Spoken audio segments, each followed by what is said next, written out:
ти си жена между 35 и 50 години и вече усещаш тежестта на живота, на плещите си, на безбройните чужди очаквания към теб, на всички, на които трябва да угодиш, на това, че ти си на последно място, а не се знае дори дали си там.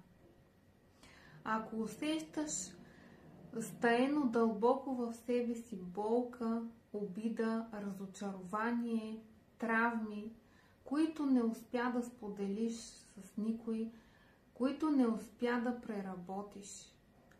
Ако ти липсва радост и щастие в живота и време за себе си и може би натрупа излишни килограми, знаеш ли, че тежестта в душата води и до тежест в тялото? И не само килограми, а дори до здравословни проблеми. Ако, например, имаш проблеми с жлъчка, черен дроб или бял дроб, това означава, че там е натрупано огромно количество гняв и то в годините наред.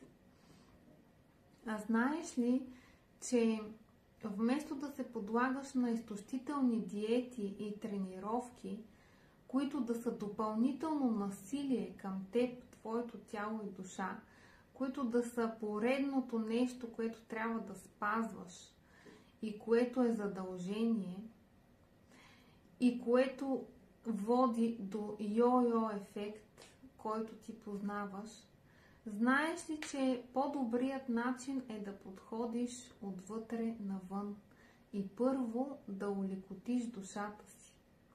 А след това тялото най-вероятно ще пожелае да последва тази лекота. И то без насилие. Знаеш ли, че можеш да освободиш този емоционален товар от себе си, който влачиш години наред и който не ти позволява да се радваш истински?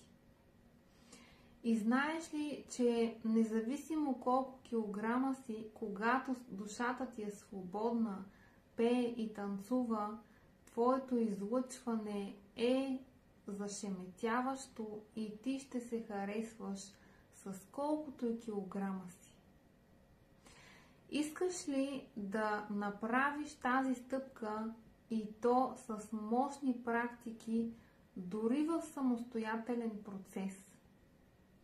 Искаш ли да знаеш, че има изключителни медитации, които работят на подсъзнателно ниво и трансформират негативните чувства и